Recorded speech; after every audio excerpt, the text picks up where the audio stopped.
Hey guys, this will be video 2 for the building a 50s era Korina Les Paul replica using Stuart McDonald templates. And I'm going to try to keep this video as short as possible, but it might end up getting very long-winded at the end because there's an enormous amount of work to do and things to talk about. But for whomever may be buying it, I just want to show you how I go about attaching my tops to the lowers so that you'll know, the quality of the build, as well as I'm going to spend quite a bit of time talking about electronics and hybrids and alternate things that you can do. So this is not just your traditional 50s Les Paul replica. It's a pretty versatile design. So let's talk about what I did last night. Or was it this morning? I think it was this morning. Uh, I started doing some really hardcore detailed weight analysis to assess whether this thing is going to weigh 8.5 pounds or 9 pounds, and I honestly just couldn't figure it out.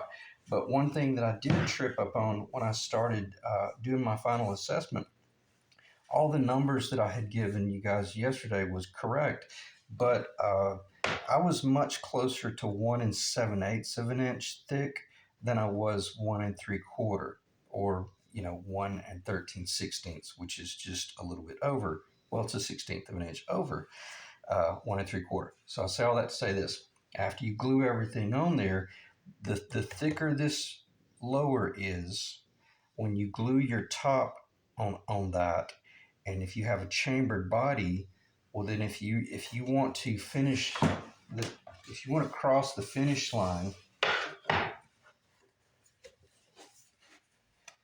with a 2 inch wide side, and this Korina went way, let's exaggerate and say that Korina went way up in there, well then by the time you machine off that top, start doing all this arching, you'll end up getting paper thin over here. I'm exaggerating, but I saw that it really needed to have some more material taken off the top of that, which was awesome because it went, this right here now weighs 4.86, I believe.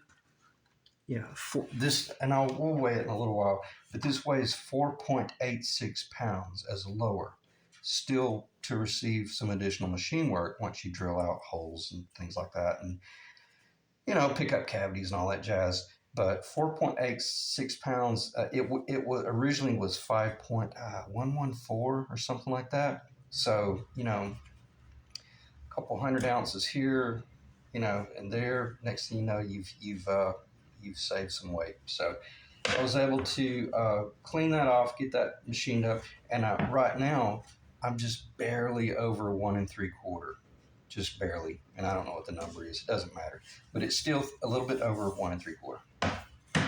Okay, the next thing would be after. Oh, I forgot. Yeah, I did do some additional contour work in there because originally I had just used the Stuart McDonald um, template and used the largest area, flipped it over 180 degrees. But then once I got to thinking about how I built that guitar, I completely forgot I had come back in and I had done far more contouring. So I was able to take out about a half of an inch right there and about 7/16 of an inch right there. Again, more weight reduction. Okay. And what did it do to the tone?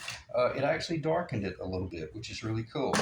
And I'm letting it cradle like that. So earbuds out or volume down, and I'll try to do the exact tap tone analysis that I did in the last video. So if you guys want to do a comparative, it is darker though.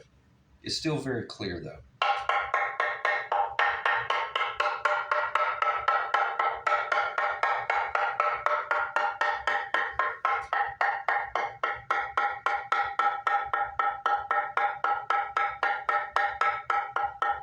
This is really the key area when you're hitting in this area, because that's obviously the bridge location and the tailpiece location.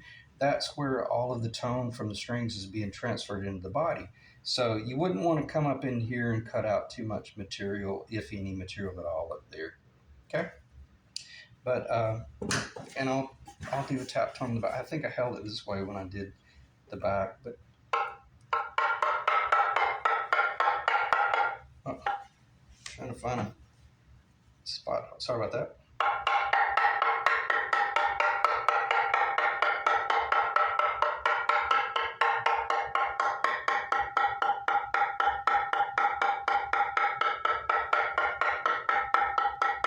I don't want to tap too hard on that back because I don't want to put little golf ball pings in it because that's pretty much finished right there. I don't have a problem slamming into that a little bit, but I'm very happy with that. Beautiful, beautiful tap tone, and it lost a little bit of weight as well. Um, Shaved off the top, contoured that. Weight analysis. Let's talk about laying out this top because I had already done all this work in here based on two different things. You know, like that tone bar design, which I've already covered in the last video, as well as how can I take advantage of any of these areas like this right here and possibly offer additional wiring. Okay, so I'll go ahead and cover this. Why would that be there? Because it would allow you to do a master volume or possibly a double pole, double throw switching up in here. Again, you have to keep in mind a lot of players that are out there, they're like session players. They need to be able to, or not just session players, just guys that want to really create a unique tone. Well, you can't really do that with a traditional Les Paul unless you come in and did some routing and cut work. And where I'm going with this, and this is not going to be a digression, but I've tripped up on a lot of articles where I've heard guys that are Gretsch players, and I've always been a huge Gretsch fan. Every Gretsch I've ever played always had your master volume, even the little duo jets, the silver jets, the penguins. They have the master volume right here, and then they still have two volumes for your pickups, but they only have one tone. Well, I've heard a lot of guys say, "Hey, what has anybody ever thought about doing a master volume on a Les Paul because I really love the whole three-way up here and blah blah blah blah blah." And the first thing you hear is the armchair warriors kick in. Oh, that's a horrible job. Don't do that. You'll have to do a lot of routing and I'm like, you know what? Keep hold your peace, idiot. Because there's a lot of us out here that are really really good with the router that we wouldn't have a problem coming in and possibly routing that identical, a very similar hole right is that right here, and then possibly coming in. Hear me out for a second. Let's say this is all solid, okay, but you wanted to put a master volume right there. Well, you could come in and drill your hole. It doesn't have to be that large because all it has to do is receive your potentiometer, which is I don't know the number, but it's small. And then you could take a drill bit and you could drill right through the body all the way into. Now you would want to have your wiring out because otherwise, once the drill bit hit right there, you're going to tear every bit of your wiring up. So you would need to have her stripped down.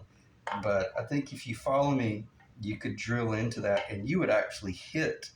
You would be able to hit into that wiring harness channel. Okay. And then once you come in here in the body, let's see if we can sight down this and see.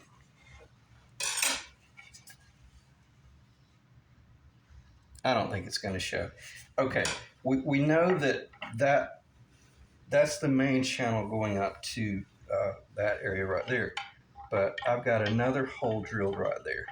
Okay, so from a visual standpoint, if someone removes the control cover off of this, every time I put them in there, always upside down. This is for my overseas. This is not A50s. So keep that in the back of your mind. I'll be building this cover custom, but your Epiphones, or I don't even know if your modern Gibsons would fit this. But if you open up this cavity and you look down in there, you don't see any, secondary drill work. Everything is very concealed and very hidden, but And whomever buys this, I'll make certain that I clarify, how you can take advantage of that right there and actually run 2 wires up here and run a master volume. And or if you wanted to do a double pole, double throw switching right in there, this thing is very, very versatile from an electronic standpoint. And I went off the rails there and didn't really follow my notes, but I think I covered it enough that if anything, it would let you know that, oh wow, this is not just your traditional 50s guitar. And even if you've got a modern Les Paul that is chambered, well, then you could do that right there. And most people would say, well, oh God, man, I don't want to drill a hole in the side of the body. And my first question would be, well, what's wrong with that? You're getting ready to drill they drilled a 7/8 inch hole right here all the way through the body. And then your response might be, well, I don't want to see the ugly little hole. Well, anybody who can do that work is probably savvy enough to be able to put a little mahogany plug in there, touch it up, and you'd never even see it. Okay. So don't do that on an R9. You'll destroy the value. But if you've got an old guitar or something that you're fooling with, modify it. Put some headers on it. Change it over to a 4-barrel. All right, let's look at what we got here. Electronics, 1/2 inch deep harness. Already talked about that enough in the last video. When you're building your traditional Les Paul, they do not put this fillet in the top. It's just open on the top, and then the top gets glued down. But since I'm putting this fillet in, which I've already covered, I anticipate it being about 3/16 of an inch thick in the center. And then when I route that channel, it is not a square bottom route. It is a round bottomed route and then drilled out with a 1/2 inch drill on either end into each little cavity. And that's why I put the radiused fillet in there. So now that everything about that wiring harness channel is round and there's no square corners. It's not a big deal. And since I brought it up, I'll go ahead and explain how you control the glue or the epoxy. You have to put some string in there with a little ribbon, and you saturate that ribbon with a little bit of lacquer thinner so that once you glue that fillet in, then you're able to pull the string and you're able to pull the little ribbon. It's like a little bow tie. You pull it up here, then you turn around and you pull it back through, and that guarantees that does a really nice clean wash through, and you don't run the risk of any epoxy blockage and stuff like that. Okay, because once you did that, once you glue all that in, if you had blockage, it would be virtually impossible to get to that without butchering something up, because there's just no way. I don't even think this design would allow you to drill through the output jack. Okay, and I'm getting way off the rails here, but when you're building a guitar, there's so many different little things that once you glue this top down, you would be sitting there thinking, oh man, I chambered that guitar out, but why didn't I drill some sort of hole there for the next guy to run some wiring? And you might be thinking, well, how would you get to the wiring? Well, if I were doing it, I would probably, this is exactly how I've done it in the past.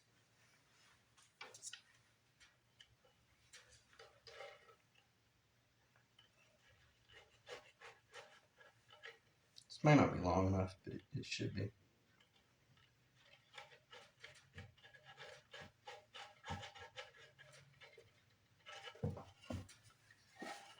Oh, look at that. I can't believe I did that. That's funny.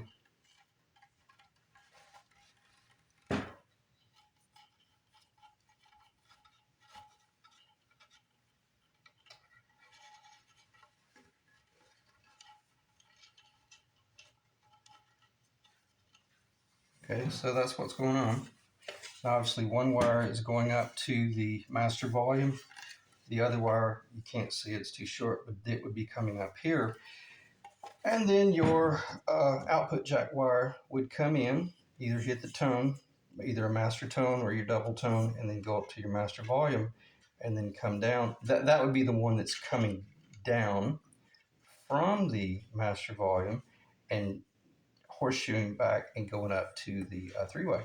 Okay, so the fact that that machine work is in there and done allows you to, uh, have a more versatile platform when you're building your guitar. Let me check the time. All right, 15 minutes. All right, so after you've done all of your cowboy electronic design and you're pretty certain that you're not going to be putting kill switches up here and stuff like that. The cool thing about this, as I clarified, this is very much once you pull the cover on this, there's nothing about it that is not traditional. Even on the front, once you put this mahogany cap on here, you don't have to drill any holes or anything. You don't have to do any routing back here. You just leave it alone. If you prefer traditional, then that's a given. So there's nothing about the work that I've done that would kind of scream, "Whoa, wait a minute, what was going on there?" And I don't want to use the word that you guys might be reading my mind thinking that I'm thinking, because I just don't need to. But it remains very traditional, okay? But versatile enough that that's a pretty awesome feature. And I say that to say this. It's just that because of going on the forums every now and then and hearing the guys talk about, hey, what would it, does anybody ever put a master volume up there like the Gretsch, the Duo Jet, or the Silverjet, Penguin, and all that jazz? And then the first thing that happens is people chime in and go, "Oh man, that's going to be a horrible job. You're going to be doing all this route work, and you're going to be, making a mess." And they're just very negative about it. So I say that to say this: I don't have a problem doing stuff like that, as long as it's with respect to traditional. Okay. All right, and I'll leave it at that. Otherwise, I'll just keep going off the rails and spending way too much time talking about it. But I do need to cover this, and this is not a continuation of that. This ties in extremely well with my reasoning. And then we'll talk about center lines. But basically, we know that's your traditional guitar if you wanted to go with your. Let me put it here so you can see it.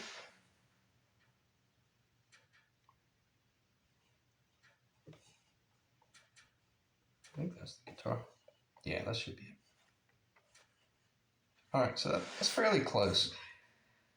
The reason I'm showing this is because if you were to do the master volume, it would, I'm not going to say it. I'm not going to say it's a long ways away because the Gretsch horn is a little bit lower and a little bit fatter. I want to say that volume knob is probably right there. I should know that, but because I've played so many. But nonetheless, the way I've got this design, it's still far enough away that you could do incredible volume swells. And if you've ever watched any of Joe, I think Joe Bonamassa is probably one of my favorite volume swell players. The guy's just phenomenal. And I actually came up with this idea when I was watching him play guitar, thinking, and I'm not going to mention it because I've never heard anybody talking about it, but the fact that it's a smaller footprint up here and the fact that this volume knob is closer, and I think he's a pretty big guy, he's got pretty long fingers, it would really allow him to really hook around that master volume and do some phenomenal work that otherwise he could not reach on a traditional Les Paul because the bridge is right there. You see how far away he is, but with that right there, or I say he, but whomever is playing guitar, if you're doing volume swell work, that would be a phenomenal feature with this guitar body that I've designed. And guess what? Also has it. Watch this, Rich. I haven't drilled it yet, but this one's identical to that. It's identical. So much so that I could put the master volume in that same area. And because I do not like a pick guard on a on anything. I just don't like pick guards. Uh, you still got room for your if you're planting your pinky and stuff like that. And I'm still going off the rails. Like I'm gonna have to stop talking about it. But I guess the reason I like talking about that stuff is because that's the reason I build guitars. Because I'm trying to figure out, well, what can I do differently that would, not that I'm gonna outdo Gibson. I don't want to do that. There's no one's gonna touch Gibson or Gretsch or Fender in that respect. But we can, as weekend woodworkers, we can do things that they can't really justify or can't really afford to do. Because the first time they offer that right there, they're probably going to get a horrific amount of flack from your traditional guys that just can't handle change. And they're tearing them to shred online when Gibson or Gretsch or Fender, they're just trying to offer something unique or custom. And where I'm going with this, I saw a video last night of this guy. I'm not going to mention his name. Everybody knows him, but man, he was just really roasting them for a certain guitar that they came out with. And I got to think, I thought, well, yeah, but you're not considering that some session players, they want to be able to uh, take one guitar to a session and be able to produce different sounds with it. So, and I'm gonna stop. So, all right, check this out. Because otherwise, I'll start mentioning names. But I like the idea of having the ability to do that if one so chooses. Otherwise, it's a traditional '50s archtop jazz guitar. Okay, and now let's talk about center lines, and let's talk about the reason I got those squiggly lines on there. Uh, if you're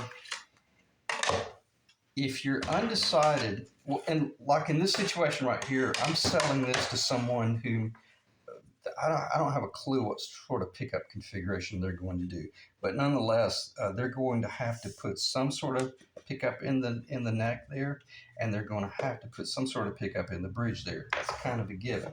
But where I'm going with this, when I get ready to glue this mahogany cap down, I'm going to be able to relieve that area right there, and that will allow any amount of glue that might need to squeeze out. To squeeze out in that area. Okay, it's as simple as that. And then I just got to be really good about the amount of epoxy that I put down so that I don't have a massive amount of puddling. Because see, now that I've got this flat down here, this is fairly important. See, your traditional guitar, this is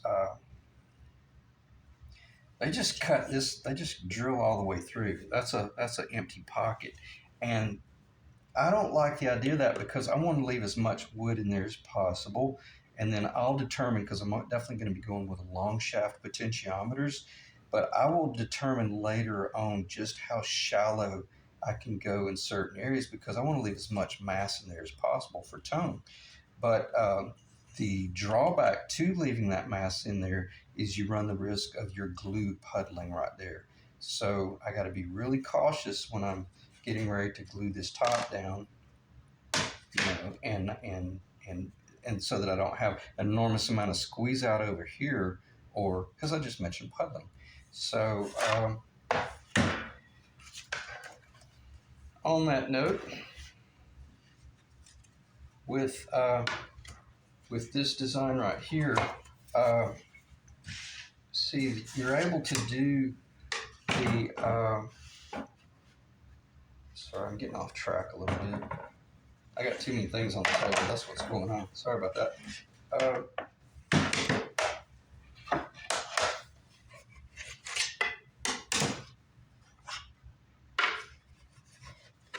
With the templates, you are able to ascertain, regardless of what pickup you go with, where might the, oh yeah, I do have them on here.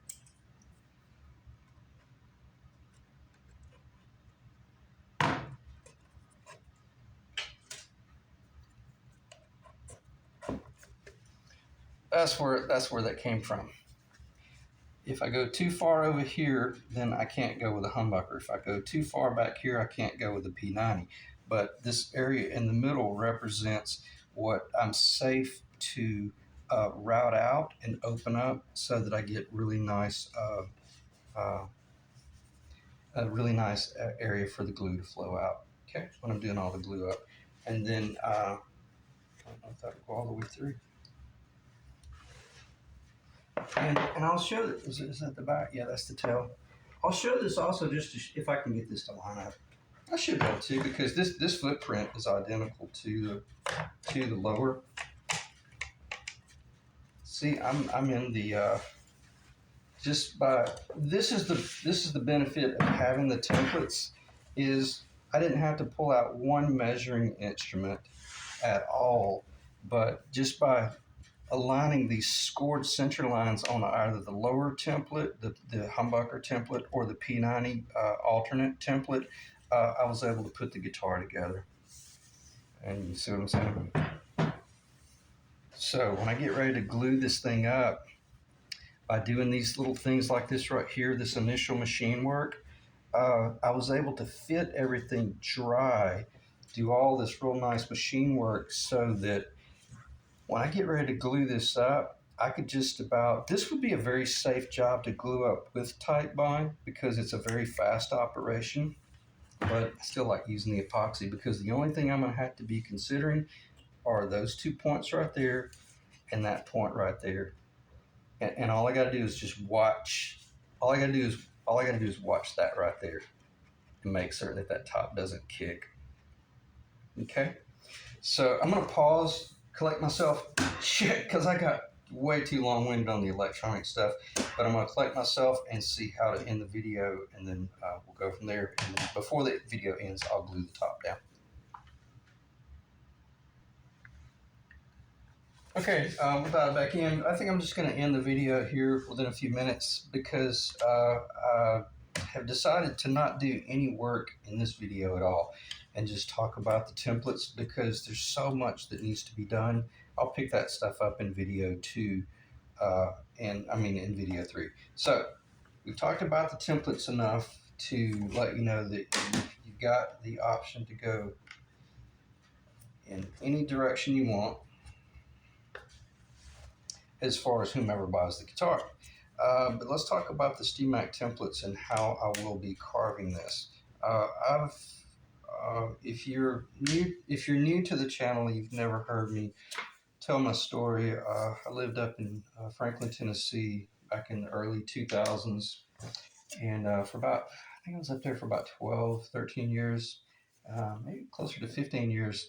And I was, pursuing the music industry like a lot of guys, but I was also in architectural millwork, brokerage, sales, design, and stuff like that. And I was on the side building jazz guitars because I've been working wood forever and I've been building guitars for a long time.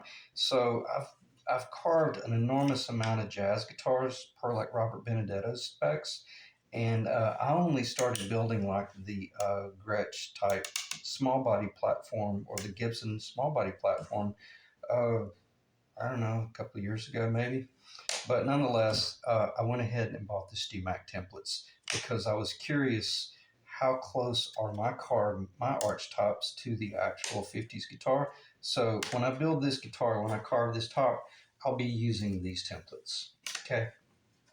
And you might ask yourself, if you're considering buying this template set, what all comes with the set?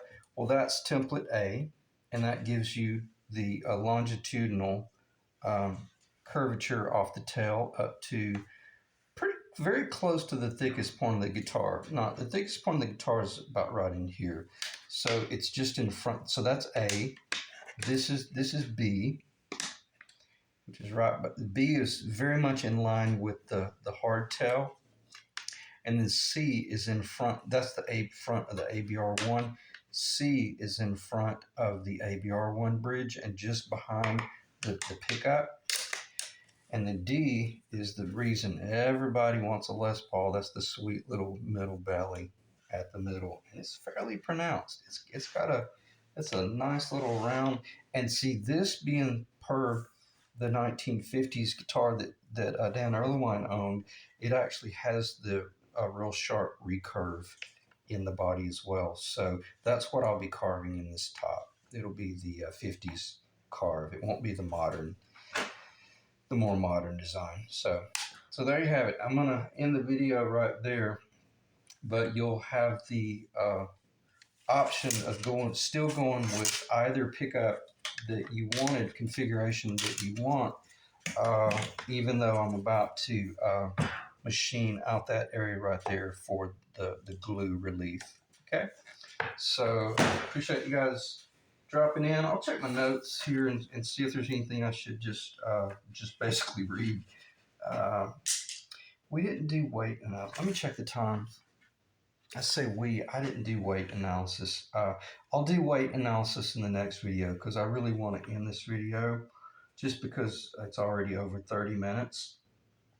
And if there's anything here that I overlooked, I'll cover it in the next video. But I don't really see anything because I did spend a little bit too much time talking about the possibility of doing a master volume there.